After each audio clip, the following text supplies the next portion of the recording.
हमसे हिसाब लेते हो कि हमने किसको पकड़ा, किसको नहीं पकड़ा, कौन जेल गया, कहां ब्लैक मनी है, कहां व्हाइट मनी है। कभी अपने गिरेबान में झांका? जब रोपे पेड़ बबूल का तो आम कहां से हो। आप जो सीबीआई और इनकम टैक्स की बात करते हो, ये आपकी कारस्तानी है। हमारी सरकार माननीय निर्मला सीतारामन जी के ऊपर केवल वो उसको इंप्लीमेंट करती है। हमने अपने एजेंसी को केवल फ्री छूट दे रखा है। जो भी भ्रष्टाचारी है वो जेल जाएगा, वो किसी कीमत पर नहीं छूटे।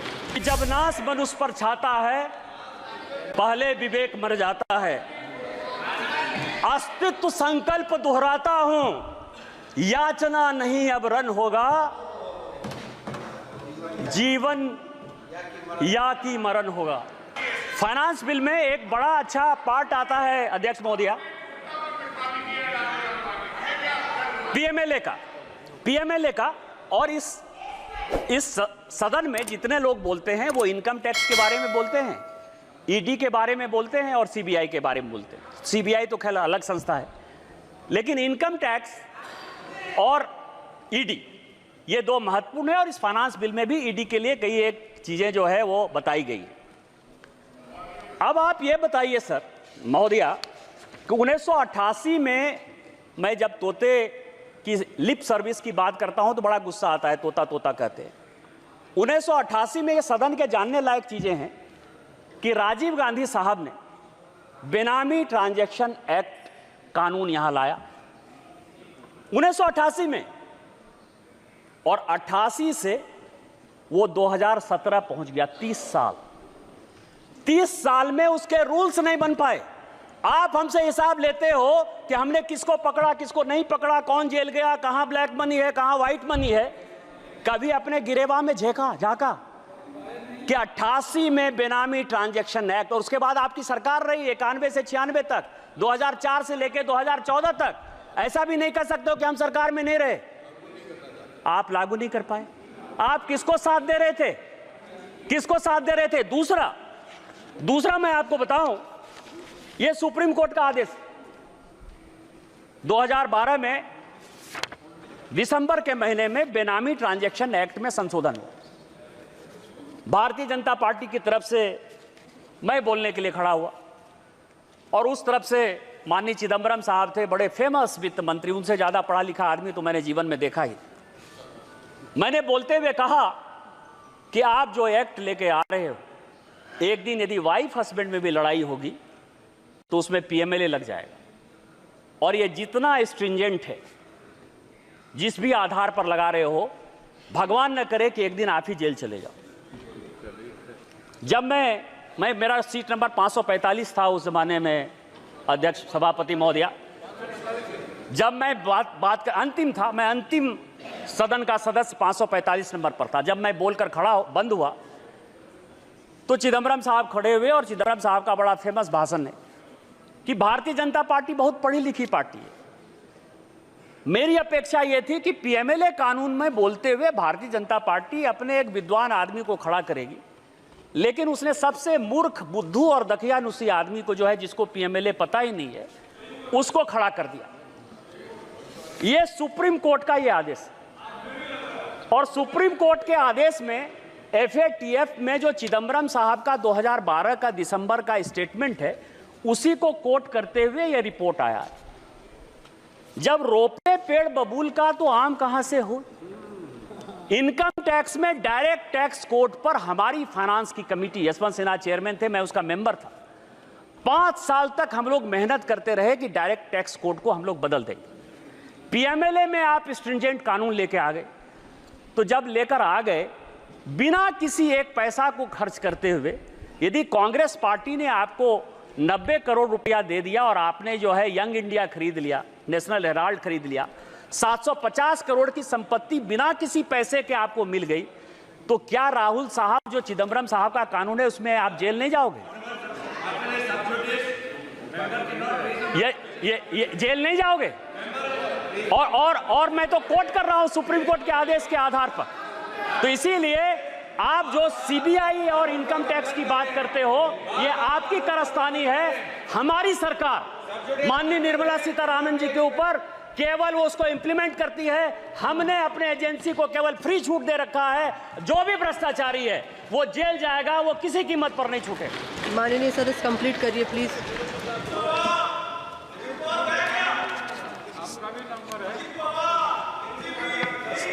सभापति महोदया, इस देश के हालात बहुत अच्छे। हम 2047 तक विकसित भारत बनाने की कल्पना में, माननीय प्रधानमंत्री जी यक्ष युधिष्ठिर वार्ता में उस दिन बोलते हुए माननीय राहुल गांधी जी ने कहा कि 6 महारथी थे। 6 महारथी नहीं थे, 9 महारथी थे। 9 महारथी थे और 7 महारथी चक्रव्यूह लड़ रहे थे और 2 महारथी चक्रव्यूह के बाहर जो है 4 लोगों को, पांडवों को रोकने की कोशिश कर रहे थे। उसमें भीम थे, सात्विक थे, नकुल थे और सहदेव थे। और उसी में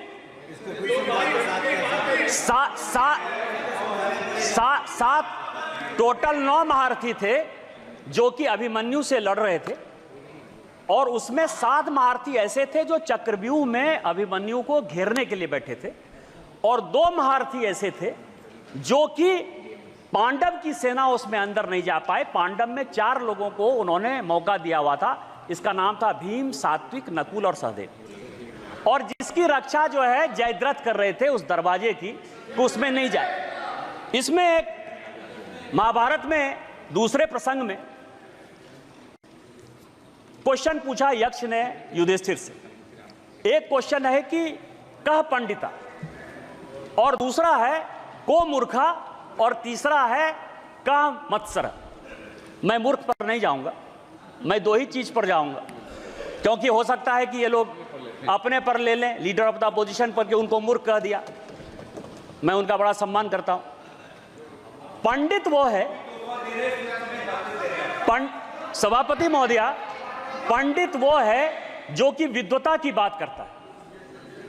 leader of the parrot, lie of the parrot या लिप्स ऑफ द पैरट, वो केवल और केवल डिस्टॉर्शन ऑफ फैक्ट्स जो हमारे महाभारत का है, गीता का है, रामायण का है, महाभारत का है, वही करते रहते हैं। इसलिए उनको सोचने की बात है कि वो पंडित हैं कि नहीं।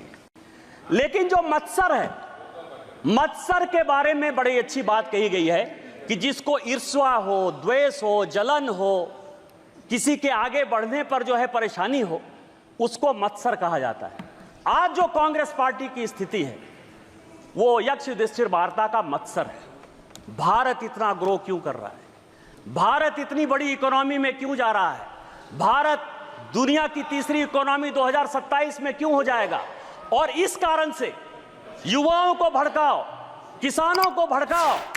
इसी कारण से जातिगत रिजर्वेशन के आधार पर, जिस रिजर्वेशन के आधार पर आज बांग्लादेश जैसा देश जो है जल रहा है, पाकिस्तान खत्म हो रहा है, श्रीलंका खत्म हो रहा है, लीडर ऑफ द अपोजिशन के नाते जिसकी कोई जिम्मेवारी नहीं। और जिम्मेवारी कैसे होगी सभापति महोदय? जिम्मेवारी नहीं होने के पीछे रीजन है। रीजन ये है कि मैं 3 किताब मैं अभी पढ़कर आया, वो 3 किताब बड़ा इंपॉर्टेंट है। एक किताब अशोक मित्रा ने लिखा, प्रेटलर्स टेल। अशोक मित्रा साहब बंगाल के सबसे लॉन्गेस्ट फाइनेंस मिनिस्टर रहे और इंदिरा जी के वो इकोनॉमिक एडवाइजर।